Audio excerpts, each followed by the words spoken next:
Beto mania, they're calling it, engulfing the mainstream media. We know the so-called mainstream media. We know about that after the former Texas congressman officially entered the race a couple days ago.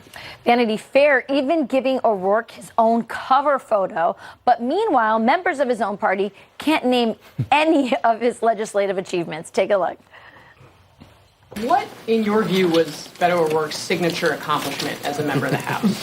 Beto brought a great deal of vitality to Congress. One of the issues in his, as I haven't been asked this question, but I just know of his record here. You heard it, vitality.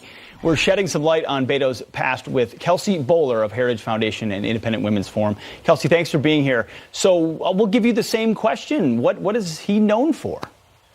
I think all of us identify with Nancy Pelosi when asked that question because Beto really has no accomplishments during his time in Congress. The best thing that he's actually known for is being a great fundraiser. He did raise a record $70 million in his campaign against Ted Cruz, but beyond that, he's not known for any legislative achievements, and I think as this campaign goes on, people are going to start asking what actually makes him worthy of being president. What has he done for the American people? Right, so he doesn't have any policy achievements, but we do know his position on different policy issues.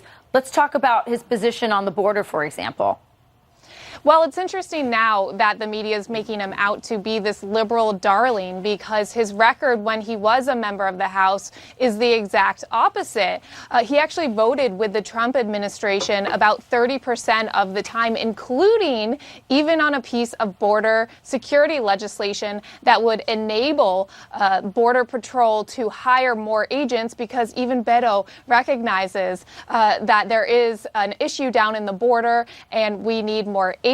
Now, of course, he's calling for open borders, which is quite the opposite of what he actually voted for when he was a member of Congress. So I think that suggests that there's some political opportunism happening here. Yeah, he wants to tear down the wall, abolish ICE.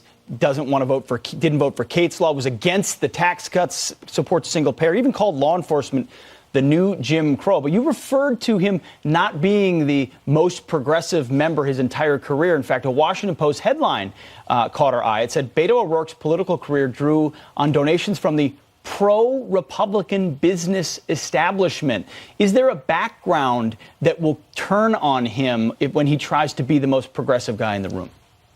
I do think his history in fundraising is going to become hugely problematic for him. Beto O'Rourke's father was actually involved in politics. Beto does come from a Democrat district, but in his race, both in the city and when he was running for Congress, his political career was funded by Republican donors who viewed him as the lesser of two evils when he was running against another Democrat. He was raising money from business-friendly GOP donors. And again, this is really everything that the Democrat Party has come to stand against today. Really quickly, tell us about some of we're just really learning about these murder fantasy writings of Beto's. Fill us in so we can kind of get a little bit on that. Yeah, it's interesting that his history of writing these diary entries was not included in that Vanity Fair cover spread because these are really weird, kind of creepy, and to be honest, a little bit concerning. So there was one entry where he actually talked about purposely running over two little girls and killing them and hearing one of them hit his car.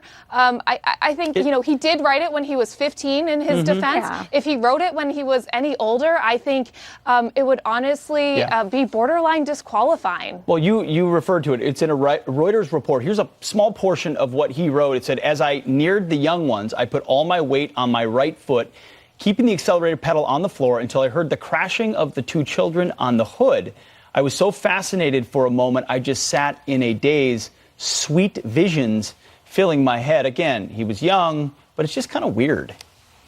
It's weird. I think every American would read this and wonder what's going on mentally there. Not to mention, when he was younger, he was actually basically a professional hacker, and he would hack into other people's phone lines to get internet, which was illegal at the time.